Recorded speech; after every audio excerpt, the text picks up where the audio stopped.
Hello friends, आज मैं आपके लिए लेकर आई हूँ 3 तरह के पराठे की रेसिपी, जिसको हम सीजनेबल पराठा भी बोल सकते हैं।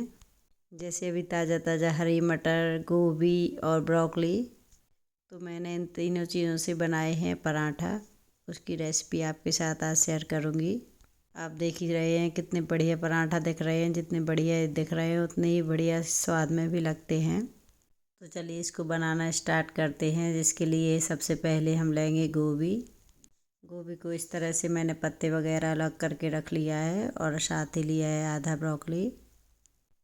और हम लेंगे 1 बाउल भरकर मटर। मटर को मैंने इस तरह से पानी में डाल दिया है और मटर को रख देंगे गैस पर बॉयल होने के लिए। इसमें थोड़ा सा डालेंगे नमक और थोड़ी सी डालेंगे शक्कर और इसको खुला ही इस तरह से पकाएंगे। अगर हम मटर को ढक देते हैं तो उसमें पीलापन आ जाता है। और गोभी को मैंने इस तरह से छोटे छोटे पीसेस में कट कर लिया है और अच्छे से धुलकर साफ़ करने के बाद हम अब इसको डालेंगे इलेक्ट्रिक चॉपर में। गोभी को इस तरह से बारीक करना था, या तो आप इसको कद्दूकस कर लें या फिर इस तरह से ग्रेटर की हेल्प से इसको कट कर लें। सच में ये ग्रेटर बहुत ही बढ़िया है, बिल्कुल बारीक बारीक इससे ग्रेट हो जाता है। जैसा गोभी वगैरह मुझे पराठा के लिए चाहिए थी उस तरह की गोभी इससे बढ़िया ग्रेट हो गई है। ग्रेटर की भी मैंने वीडियो अपलोड करी है अपने चैनल पर, अगर आप लेना चाहते हैं तो ले सकते हैं। अब हम इन सभी चीज़ों में डालेंगे थोड़ा थोड़ा नमक। अब हमारी मटर भी अच्छे से पक गई है। अब हम लेंगे 10 से 15 लहसुन की कलियां और कुछ अदरक के टुकड़े और 1 हरी मिर्च। और इन तीनों चीज़ों को चॉपर में डालकर इस तरह से बारीक चॉप कर लेंगे।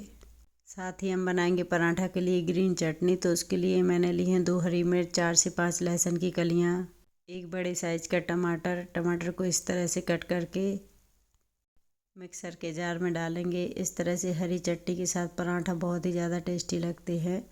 अब हम इसमें डालेंगे हरा धनिया। धनिया को मैंने धुलकर साफ़ कर लिया है और इस तरह से थोड़ा बड़ा बड़ा कट करके मिक्सर के जार में डाल दिया है। साथ ही डाला है नमक, कच्चा जीरा और थोड़ा सा अमचूर पाउडर।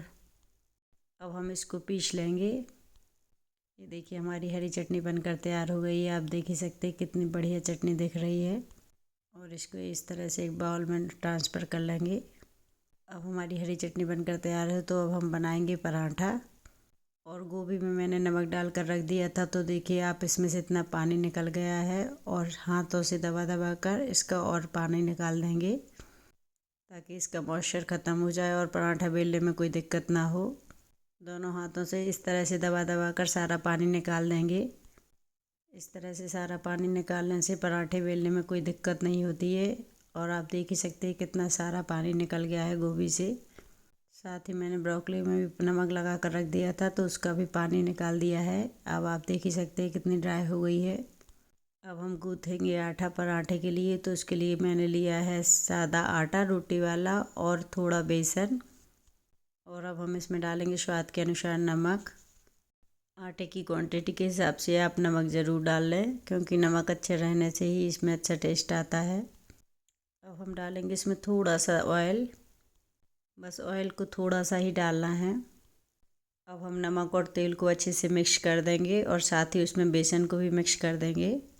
जब ये सभी चीज़ें मिक्स हो जाएं तो इसमें थोड़ा थोड़ा पानी डालकर इसको गूँथ कर तैयार कर लेंगे। ना ही आटे को ज़्यादा सख्त गूँथना है, ना ही ज़्यादा सॉफ्ट। जैसे अपन सादे पराठे के लिए आटा गूँथते हैं उसी की तरह ही गूँथना है। देखिए आटा हमारा गूँथ कर तैयार हो गया है।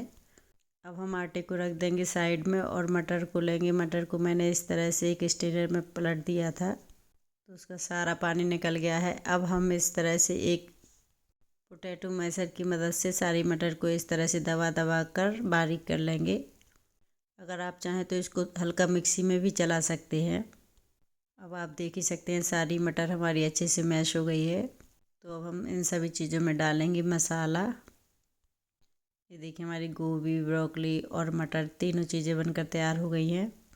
तो हम सबसे पहले डालेंगे जो मैंने लहसुन अदरक को चॉप किया था, तो उसको डालेंगे थोड़ा थोड़ा 2 चम्मच के लगभग।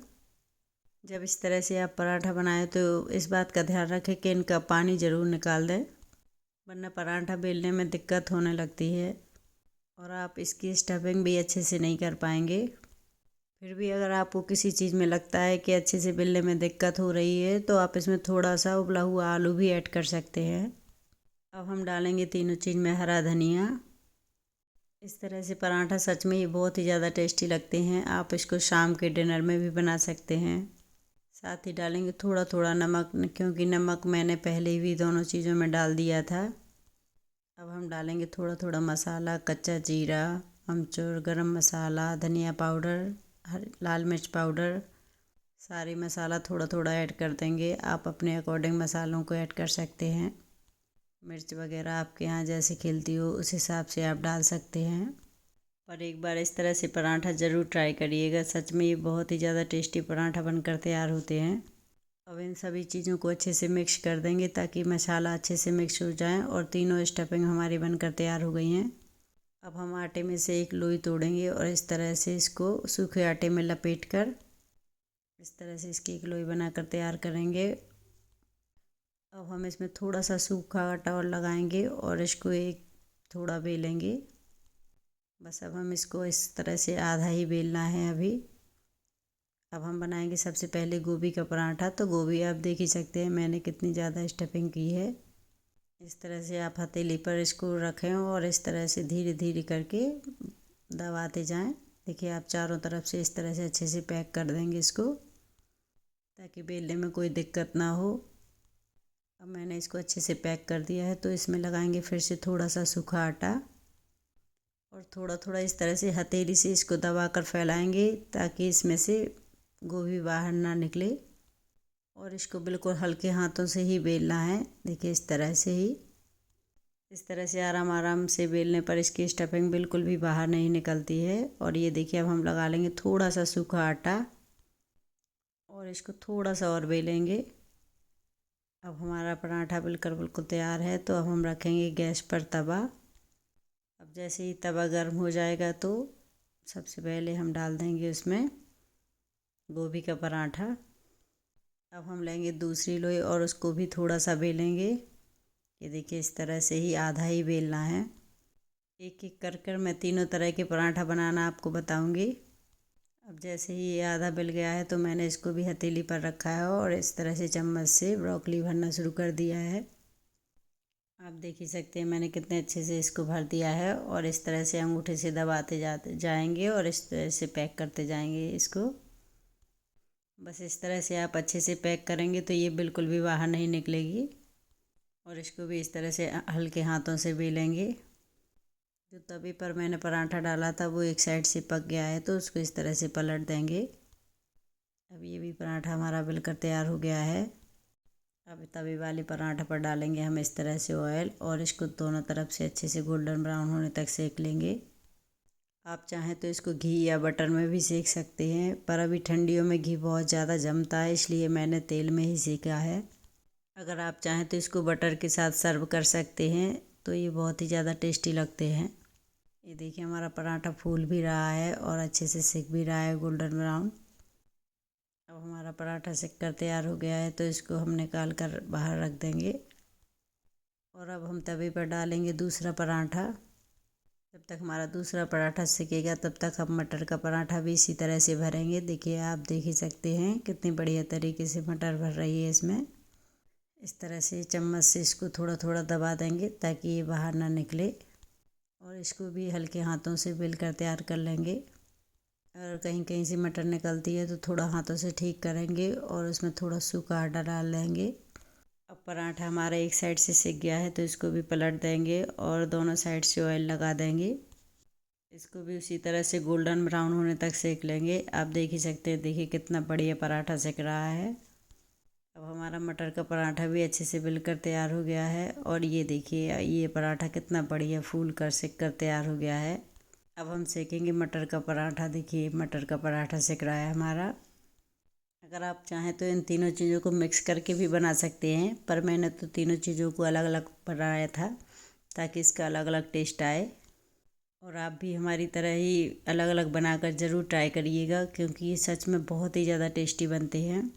अब आप देख ही सकते हैं मेरे तीनों पराठा बनकर तैयार हो गए हैं और इसको मैंने ग्रीन चटनी के साथ सर्व किया है। वैसे ही इतने बढ़िया स्टफ़ रहते हैं कि इनमें चटनी की ज़रूरत भी नहीं होती है। इसको ऐसे ही खाइए तो भी ये बहुत ही ज़्यादा स्वादिष्ट लगते हैं। और अगर मेरी वीडियो पसंद आए तो वीडियो को लाइक शेयर करना मत भूलिएगा। अब हम इसको अंदर से भी आपको दिखाएंगे कितनी बढ़िया स्टफिंग हुई है। बहुत ज़्यादा गर्म होने की वजह से दिखाने में दिक्कत हो रही है। ये देखिए, ये गोभी का पराठा है। आप देख ही सकते हैं कितना बढ़िया दिख रहा है। मेरी वीडियो अच्छी लगे तो चैनल को सब्सक्राइब ज़रूर करिएगा। Bye bye.